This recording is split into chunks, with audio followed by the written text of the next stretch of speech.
Selamat pagi, selamat siang, dan selamat malam. Perkenalkan, nama saya Martin Chandra dengan NIM 2024-10-3032 dari kelas PBUF.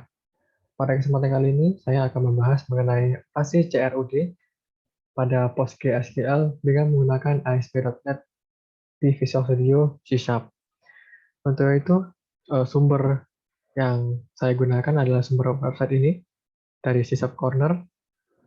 Di sini untuk cara awalnya adalah dia mengasumsikan bahwa kita telah mempunyai sebuah database PostgreSQL dengan nama tabel yaitu employee dan nama database-nya yaitu test. Oleh karena itu, telah saya buat sebuah database dengan nama test dan tabel employee. Dan jika kita lihat di sini ada beberapa data yang telah saya masukkan di sini. Kemudian selanjutnya di sini diminta untuk menginstal sebuah npg SQL. Untuk itu, dalam Visual Studio, untuk menginstal npg SQL, saya gunakan melalui Nugget Package Manager yang ada di reference, kemudian manage Nugget Package, kemudian kita cari npg SQL. Dan yang diinstal adalah yang bagian paling atas ini. Dan saya telah menginstalnya sesuai dengan sumber caranya. Selanjutnya adalah diminta untuk membuat sebuah website template. Di sini saya telah membuat sebuah website template dengan nama template yaitu ASP.NET Web Application dalam kurung .NET Framework. Template itu dapat dilihat setelah kita menginstal beberapa plugin tambahan atau beberapa fitur tambahan dari .NET Framework. Jika belum menginstal secara lengkap, maka template tersebut tidak akan ditampilkan. Kemudian ini hanya menjelaskan cara menginstal npg SQL menggunakan file .dll ini. Akan tetapi karena kita sudah menginstalnya melalui plugin tadi atau melalui Nugget Package tadi, sehingga tidak perlu melakukan ini lagi. Akan tetapi untuk berjaga-jaga jika ingin menginstalnya juga dapat di-download melalui Google atau internet dengan mencari npg SQL.dll download. Kemudian di bagian sini dapat kita add lalu reference, kemudian kita browse secara manual bagian ininya. Kita browse, lalu kita cari dan kita masukkan. Lalu untuk yang pertama, teori yang pertama yaitu create. Kita akan memasukkan sebuah data ke dalam database-nya. Untuk itu, kita akan membuat terlebih dahulu untuk formnya. Formnya akan dimasukkan ke dalam default.aspx. Lalu di sini sudah saya masukkan untuk kode yang untuk memasukkan data sekaligus mengupdate data. Ketika kita lihat desainnya akan seperti ini. Ini diminta untuk melihat ID, first name, last name, mail ID, dan ketika kita ingin menginsertkan data baru, tinggal kita insert. Jika kita ingin update, kita hanya perlu memasukkan employee ID sebelumnya yang telah kita tuliskan, lalu kita masukkan data-data barunya. Dan pastikan employee ID yang ingin diubah itu sudah ada pada database-nya. Oke, kemudian akan diminta untuk membuat atau menambahkan file kode C#-nya agar dapat berjalan ketika tombol insert atau update diklik. Untuk ini ada tombol insert. Di sini kita buat sebuah protected void dengan nama btn insertion click dengan parameter object center dan event argument e. Lalu di sini ada try dan catch. Jadi digunakan jika ada sebuah error atau exception akan ditampilkan pada layarnya nanti. Jika kita tahu errornya di bagian mana.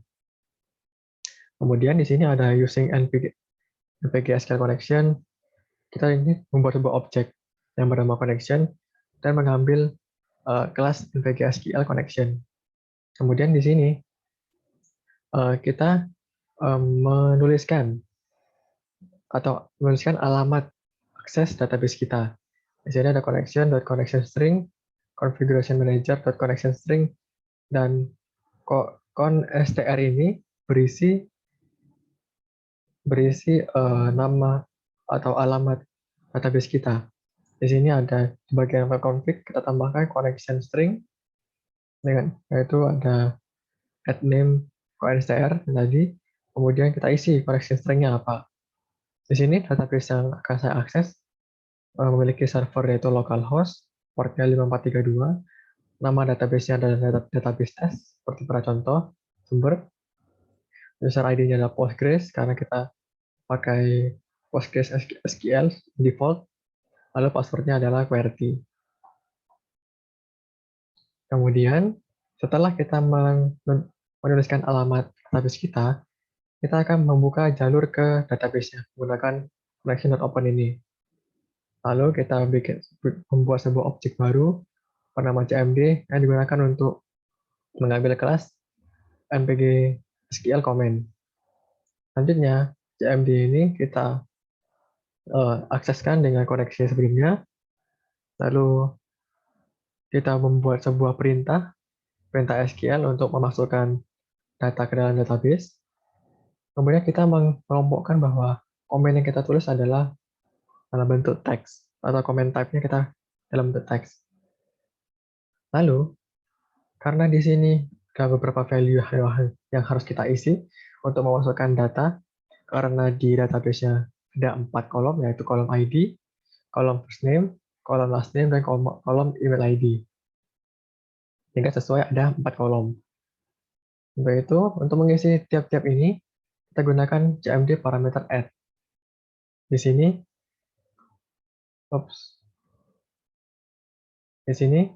seperti contoh untuk add ID, kita isi dengan text tmp id.txt. Ini diambil dari web tabel sebelumnya. Di sini ada ini untuk input box-nya, input tempat kita menuliskan teksnya. Jadi ada ID teks emp ID untuk ID-nya, terus ada input box untuk teks emp first name, input box teks emp last name, dan input box teks emp email. Lalu kita semua ID-ID itu kita masukkan ke sini agar kita dapat mengambil hasil yang telah diinputkan dalam kotak tersebut, kotak teks seperti ini. Lalu di sini perintah-perintah sebelumnya yang telah kita tulis atau telah kita rencanakan akan dieksekut dan jalankan lagi, sehingga akan masuk ke database-nya. Ini ada tmd dispose, lalu ini koreksinya close. Kemudian, agar text box-nya tersebut kembali kosong, maka kita isikan ID-nya dengan sebuah string kosong, agar ketika kita pencet insert, inputan formnya itu masih menjadi kosong, dan data yang kita inputkan hilang dari text box-nya. Lalu ini ada informasi jika kita sudah berhasil menyimpan datanya. Kemudian sekaligus untuk yang update, hanya memiliki perbedaan pada bagian perintahnya. Di sini ada perintahnya yaitu mengupdate, update employee set, first name menjadi first name yang baru, last name menjadi last name yang baru, dan seterusnya. Di mana ID-nya itu adalah ID yang ingin kita ubah. Gitu. Untuk inputannya sama, seperti ini, execute, dispose, close, lalu kita kosongkan kembali setelah berhasil diisi, dan jika setelah berhasil diupdate, maka akan muncul data has been updated. Sekarang kita akan coba untuk mengisi data pada database.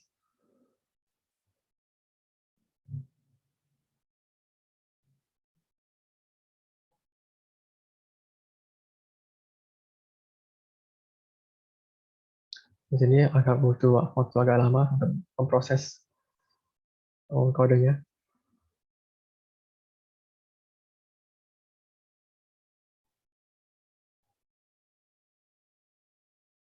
Nah, di sini seperti contoh kita isikan employee ID 3 karena kalau kita lihat sebelumnya kita sudah mempunyai ID 1 dan ID 2. Kita coba dengan ID 3, kita isi nama saya sendiri. Ini emailnya kita coba saja seperti ini. @gmail.com. Lalu kita insertkan. Lalu akan muncul data has been saved. Kemudian kita cek apakah datanya sudah tersimpan di sini, database-nya, dan dapat dilihat bahwa datanya telah ditambahkan menjadi ada data baru. Kemudian, ketika kita ingin update, kita lihat bahwa di sini ada data yang aneh. Seperti contoh data nomor 2, di sini first name, last name, dan emailnya aneh. Sehingga kita ingin mengganti data ini. Tinggal kita tuliskan employee ID-nya, yaitu employee ID yang kedua. Pastikan employee ID-nya ada pada database-nya. Kalau tidak ada, maka tidak akan ada perubahan. Kemudian misal kita tulis Bambang sama Purnomo @gmail.com. Kita update, data has been updated. Terus kita cek lagi apakah sudah terupdate, dan dapat kita lihat ID nomor 2 yang awalnya asda@gmail.com berubah menjadi Bambang Purnomo Bampur@gmail.com. Begitu. Oke, selanjutnya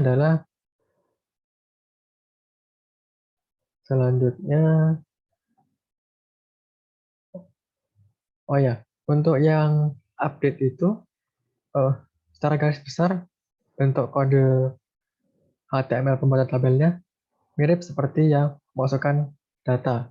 Perbedaannya hanya pada update kita hanya perlu menambahkan ini tombol untuk mengupdate gitu. Kemudian selanjutnya adalah melihat data, read dan delete, melihat dan menghapus. Untuk read kita gunakan seperti ini. Sebentar,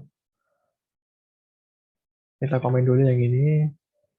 Lalu kita uncomment. Untuk read dan menghapus kita gabungkan menjadi satu untuk tabelnya. Yang read-nya ada di sini untuk melihat data, ada selection, lalu ada button untuk melihat datanya semua. Lalu di sini ada grid view untuk menampilkan data dari database-nya dalam bentuk tabel. Kemudian di sini ada tabel untuk menghapus. Ini judulnya hanya deletion. Lalu kita di sini akan diminta untuk menginputkan employee ID yang ingin kita hapus.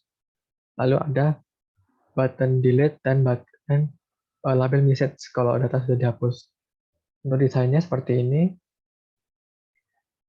Untuk data nanti, bentuk tabelnya akan seperti ini datanya. Sedangkan untuk menghapus, hanya akan meminta inputan ID-nya. Sehingga pastikan ID-nya ada pada database. Hingga nanti kita delete, lalu akan muncul pesan delete. Kita kembali ke codingan C-sharp-nya. Di sini, untuk yang ini kita akan komen. Karena kita akan melihat bagian yang lain. Kita akan komen yang ini.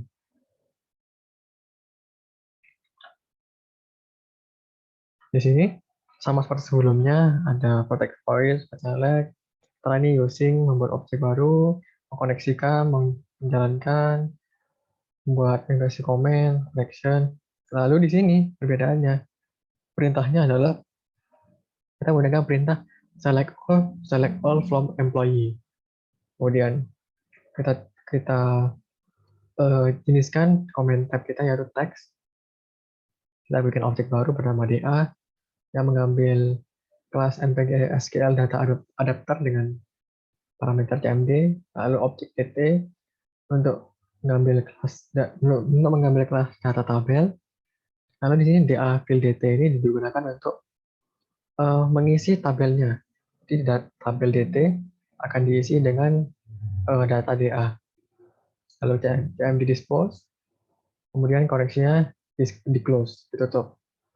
Setelah itu, kemudian grid view-nya yang pada ada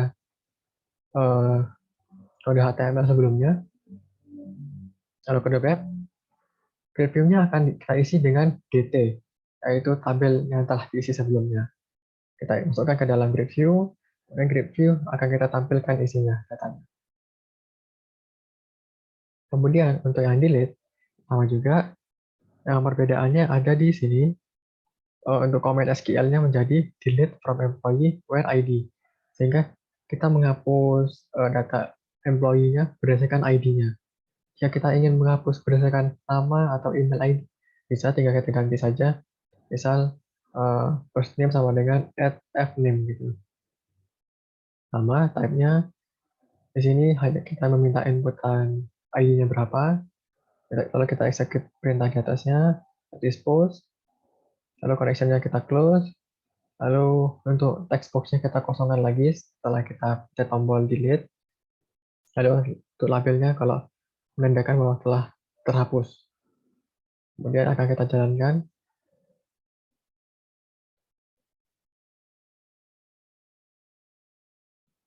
Untuk CROD ada 4, ada create, read, dan delete. Ini adalah 2 yang terakhir, karena tadi di awal kita telah jelaskan 2 yang pertama. Nah, di sini ketika kita menekan tombol ini, maka akan terlihat data-data yang telah kita masukkan sebelumnya, sesuai dengan yang ada di database ini. Kemudian, misal kita ingin menghapus data yang pertama, yaitu Rahul ini, kita tinggal masukkan data nomor 1, lalu kita pencet delete, mendapat notifikasi data has been deleted. Oke, tadi di sini belum terubah. Nah, karena belum terubah, kita refresh tabelnya. Kita pencet lagi, select all data, dan datanya telah hilang. Jika kita cek di sini, database-nya PostgreSQL, kita lihat bahwa data ID 1 juga telah dihapus. Kita lihat apakah ada lagi yang perlu kita jelaskan pada sumber tutorial ini. Sudah menuliskan delete. Oke, ini sudah jadi lagi karena saya telah jelaskan konsep CRUD berdasarkan sumber ini. Baik, sekian penjelasan yang dapat saya sampaikan. Mohon maaf bila saya ada salah kata. Terima kasih atas perhatiannya.